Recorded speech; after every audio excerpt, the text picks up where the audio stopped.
Morning students, this is the class for chapter 3 metals and non-metals, class 10th science. This is the second class of this chapter.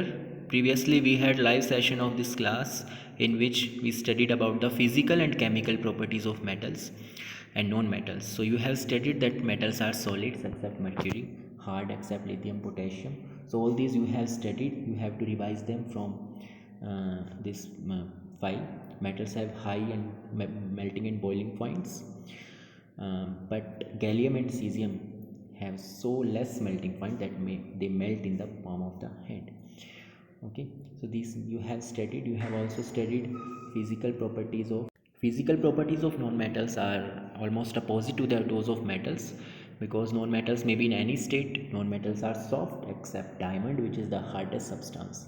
Non-metals don't have lustrous, they are do not malleable, they are not ductile, and they have low melting and boiling point due to less intermolecular attraction. So you have studied physical properties. Chemical properties, in last class we studied the reaction of metals with oxygen. You know that different metals react in different way with oxygens. Highly reactive metals like potassium and sodium react very vigorously with oxygen. They catch fire in air, like potassium and sodium, they catch fire in air, while less reactive metals requires heat for burning and they form oxide. Like copper is reddish brown in color, but when it is heated it forms black copper oxide. Okay, you also studied about amphoteric oxides, which have both acidic as well as basic properties. Examples are those oxides which are made up of metals which are in middle reactivity series, like aluminium, zinc. So aluminum oxide is an amphoteric oxide because it reacts with both acid and bases. ये live class में हम कर चुके हैं. You will study this from this file.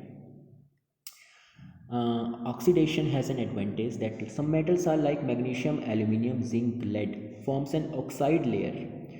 उस oxide layer से क्या होता है, ऑक्सीडेशन आगे नहीं होता है, और that's why they are called self protective metals. आपको पता है कि मेटल्स पर होता है कोरोजन, जो मेटल्स हैं उस पर कोरोजन होता है, और लेकिन जब एक ऑक्साइड लेयर अगर मेटल के ऊपर आ जाए तो फर्दर ऑक्सीडेशन प्रिवेंट हो जाता है.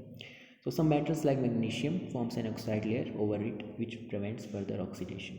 They are called self-protecting metals. Reaction with water, different metals react differently with water. Sodium and potassium react violently with cold water, while aluminium, iron and zinc react only with steam. This is just a revision. Reaction with acids, you know metals react with dilute acids to form salts and hydrogen. This is a universal truth that all metals react with dilute acids to form salt and hydrogen, but there is one exception of nitric acid, that when nitric acid reacts with any metal, because nitric acid is oxidizing agent, the hydrogen gas is converted into water with release of nitrogen dioxide. Okay, reactivity of metal decrease in order of reactivity, जो कि आपको कल reactivity series बताई गई थी, उसी के base पर है. Now we come up to the next topic which is reaction of metals with metal salt solution. This topic is nothing but you have already studied this about in chapter 1, displacement reaction, that highly reactive metal displaces less reactive metal from its salt. That is the same reaction. So a more reactive metal displaces a less reactive metal from its salt solution. Displacement reaction. You must learn the reactivity table, reactivity series of metals for this topic. You must learn about that. As magnesium and copper sulfate, you know magnesium is much higher reactive than copper, so magnesium will replace copper. Zinc displaces copper from copper sulfate solution. Okay, and iron displaces copper from copper sulfate solution because iron is more reactive than copper. All metals, magnesium, zinc and iron, all are more reactive than copper, but copper cannot displace any of these metals from their salts. You know that copper sulfate is blue in color. Okay, so when blue copper sulfate solution and you have iron, when you dip iron filings in copper sulfate solution, copper sulfate solution now changes into ferrous sulfate, so the solution becomes green because ferrous sulfate is green and copper sulfate is blue. So color of solution changes because of this displacement reaction, ferrous sulfate plus copper. In this diagram you can see what is this. In this diagram you have taken blue copper sulfate solution. Okay, and magnesium powder, because magnesium displaces copper. So now magnesium sulfate is formed, which is colorless, okay, and copper is separated. Similarly, in this test tube you have taken blue copper sulfate solution and you dip iron nail. What happens? Iron displaces copper and iron sulfate is formed, which is green in color, and copper is deposited on iron nail. So that was, you have studied this in chapter 1-2. Reactivity series of metals, ये आपको अच्छे से याद होनी चाहिए, ये आपको याद ही करनी पड़ेगी. Potassium, sodium, calcium, magnesium, these are highly reactive. Aluminium, zinc, iron, lead, these are middle reactive. And hydrogen is not a metal, but you have to compare sometimes the reactivity of copper with hydrogen, and copper, mercury, silver, gold are least reactive. So in yesterday's class I told you that metals are electropositive. It means that metals lose electrons. For example, sodium atomic number 11, so it will lose electron, and so its electronic configuration will be 2, 8 and 1. Okay, and magnesium has atomic number 12, so its electronic configuration is 282. So to get the stable octet, the shells should be complete in order to be stable. For example, अगर किसी shell में 8 जो हैं electrons होते हैं तो that is stable, but if there are 7, there are just 7, then it requires 1 electron, and when it gains 1 electron the charge will be negative, so that will be electronegative. So in case of sodium, its electronic configuration is 281. To get stable, it requires to remove 1 electron, and when 1 electron is removed we get positive charge, so metals are electropositive. Similarly, magnesium has 2 positive charge. Non-metals are electronegative. For example, chlorine, its electronic configuration is 287, you know very well. Now it requires 1 electron to get the stable configuration, so it will have negative charge, so it will be electronegative, and that's why non-metals are electronegative. You have studied this. Now if we try that, you should know that metals and non-metals can combine. You know that positive and negative charge attract each other. Okay, so there is a metal like sodium has positive charge, and there is a non-metal like chlorine has negative charge. When the charges are equal on both these species, they attract each other and a compound will be formed, which is known as sodium chloride. How this is actually happening? You see that Na has positive charge and Cl has negative charge. What is actually happening? See, electronic configuration of Na is 11, 281. Okay, so Na gets positively charged and negative Cl, so forming NaCl. How will you write electron dot structure? This structure is known as electron dot structure. So you can see that electronic configuration, in last shell we have 1 electron. When we write electron dot structure, we write only the last electron in the last shell. So in last shell there is 1 electron. So Na has 1 electron, it is shown here, and chlorine electronic configuration is 287. So in last shell of chlorine there are 7 electrons. So 7 electrons are shown by dots like this, crosses. You can also show simple dots. So chlorine, you can count them, there are 7. 1, 2, 3, 4, 5, 6, 7. Okay, now what happens? Since sodium is a metal and it is electropositive, it loses 1 electron to get positive charge. Since Cl is a non-metal, chlorine is a non-metal and it is electronegative, so it will gain negative charge. How? Because sodium will lose this electron. Now you can see there are no electrons in Na, and Cl gains this electron. You can see there is an extra electron here.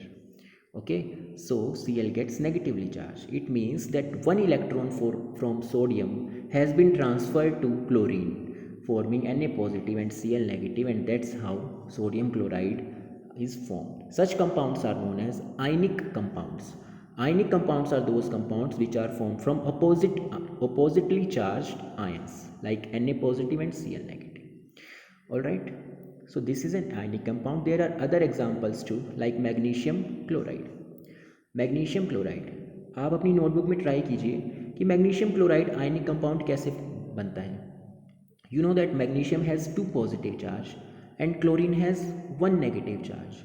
So there will be two atoms of chlorine forming the neutral molecule. The molecule should be neutral, so charge should be equal. So Mg has two positive and Cl has one negative, so we take two atoms. How this is actually happening? See, magnesium electronic configuration is 282, so it will lose two electrons forming magnesium 2 positive or Mg 2 positive. Chlorine has electronic configuration you have studied in 9th class 287, so chlorine will get one electron to form negative charge. Now you can see the in electron dot structure, magnesium has two electrons in outermost shell, 1 2, okay, and chlorine has 7 electrons in outermost shell, 1 2 3 4 5 6 7. Okay, you know that charge will be equal when we take two atoms of chlorine. So we take two chlorines. What is happening? One electron from magnesium goes to one Cl and another electron of magnesium goes to another Cl. Now since two electrons are removed from magnesium, magnesium has two positive charge and each Cl atom has gained one electron from magnesium, so it has -1 charge on each chlorine atom. In this way, MgCl2, this species, this ionic compound is formed. Okay, so there are such various compounds which are formed from metals and non-metals, which is known as ionic compounds. Ionic compounds are compounds formed by transfer of electrons from a metal to non-metal. What are the properties of ionic compounds? You understand that ionic compounds are formed from positive and negative ionic. So you can understand this bonding is very strong. Ionic bond is the strongest bond. Also, you know that in any substance there are many molecules. For example, NaCl. Okay, so sodium chloride, मान लीजिए ये sodium atom है और ये छोटा chlorine atom है, positive negative. Now in one sodium compound there are many molecules of sodium and chlorine. So you can see that molecules also attract each other because these are ionic species. So the molecules in an ionic compound are strongly bonded due to attraction between negative positive charges. That's why they have high melting and boiling points. So what are the properties of ionic compounds? They are formed by transfer of electrons, are made up of ions, you know. There are crystalline solids, high melting and boiling points. क्यों अभी आपको बताया मैंने. Soluble in water. See, water is also a polar or ionic compound. Water has also ions, H positive and OH negative. So ionic compounds dissolve in ionic compounds or polar compounds dissolve in polar compounds. So ionic compounds are soluble in water but insoluble in organic solvents. Organic solvents include carbon. So petrol, kerosene, which include carbon, do not dissolve ionic compounds. Or organic solvents do not dissolve ionic compounds. They are only soluble in water. And ionic compounds like sodium chloride, they also conduct electricity but only in molten state or aqueous solution, because in aqueous solution or molten state NaCl dissociates into Na positive and Cl negative ions. What is this figure? In this figure, this solution is ionic compound and you can see that if there is ionic compound in solution, then the bulb will glow, but if there is non-ionic compound, the bulb will not glow, because non-ionic compound do not dissociate in water. So these were the properties of ionic compounds. This topic has been removed from syllabus. CBSE has removed metallurgy of the syllabus, but still you should know that what is metallurgy. Metallurgy is the process of extracting the metal from its ore. What is ore? See, metals can be found in इस form of compounds in earth crust. जो अर्थ की crust होती है उसमें जो है minerals होते हैं which are may be elements और compounds.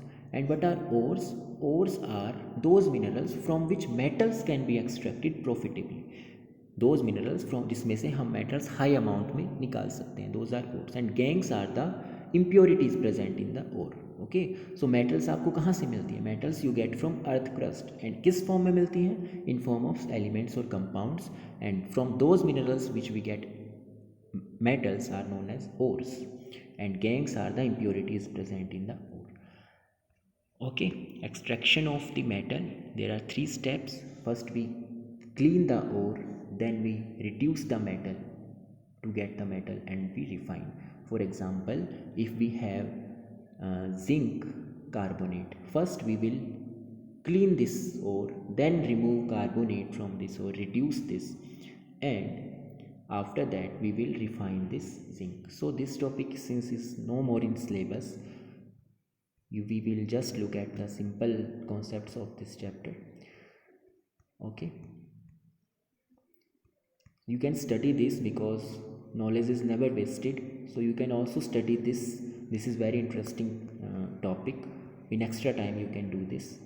Okay, alloy, you know that what is an alloy? Alloy is a mixture of two metals or a metal and a non metal. For example, brass bronze. So brass जो होता है, जो bronze metal होता है, जैसे आपने सुना होगा, तो ब्रोंज मेटल में copper plus tin, two metals होती हैं, brass copper plus zinc. Okay, and solder होता है लेडर टिन का. स्टेनलेस स्टील, जिसके आप घरों में यूटेंसिल्स यूज़ करते हो, that are made up of iron. The most important part is iron, then carbon, cobalt and nickel.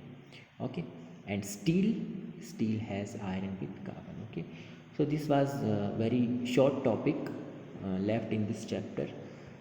You have to do some assignments I have given to you on this chapter. Okay, and read this chapter very carefully and keep working hard. Thank you.